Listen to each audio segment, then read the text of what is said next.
बहुत समय पहले की बात है। एक गांव के पास एक धोबी रहता था। उसके पास एक गधा था जो बहुत ही कमजोर और भूखा रहता था, क्योंकि धोबी उसे ठीक से खाना नहीं देता था। एक दिन गधे की मुलाकात जंगल में रहने वाले एक चालाक सियार से हुई।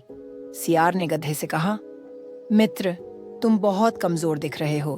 क्या तुम्हें भरपेट भोजन नहीं मिलता? गधे ने दुखी होकर कहा, मेरा मालिक मुझे बहुत काम कराता है, लेकिन सही से खाना नहीं देता। मैं हमेशा भूखा ही रहता हूँ।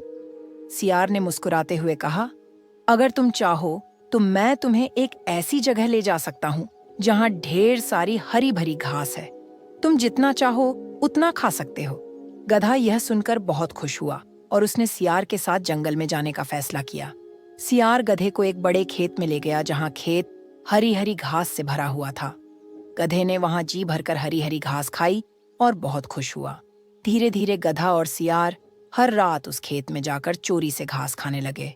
गधा बहुत मोटा और ताकतवर हो गया, लेकिन जैसे जैसे दिन बीतते गए गधे में आलस्य और अहंकार बढ़ने लगा। एक रात जब दोनों खेत में घास खा रहे थे, अचानक गधे को खुशी महसूस हुई। उसने सियार से कहा, मुझे गाना गाने का मन कर रहा है। सियार ने चौंक कर कहा, क्या गाने का मन कर रहा है? लेकिन यह खेत किसान का है।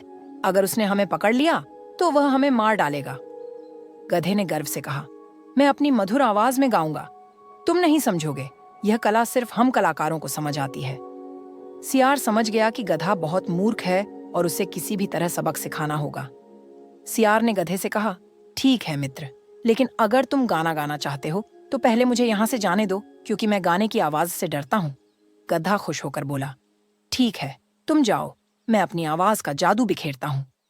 जैसे ही सियार भागा, गधे ने जोर जोर से रेंकना शुरू कर दिया। गधे की आवाज सुनकर खेत का मालिक जाग गया। उसने अपने नौकरों को बुलाया और सब ने मिलकर गधे को पकड़ लिया।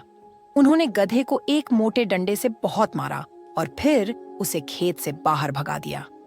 गधा दर्द से कराहता हुआ वापस जंगल में आया और उसने देखा कि सियार वहां आराम से बैठा हंस रहा था। सियार ने मुस्कुराते हुए कहा, मित्र, मूर्खता और अहंकार का यही नतीजा होता है। गधे को अपनी गलती का एहसास हो गया, लेकिन अब पछताने का कोई फायदा नहीं था। सीख, मूर्खता और अहंकार हमेशा नुकसान पहुंचाते हैं। सही समय और जगह पर चुप रहना भी एक कला है। चालाकी से काम लेने वाला व्यक्ति हमेशा मुसीबत से बच जाता है।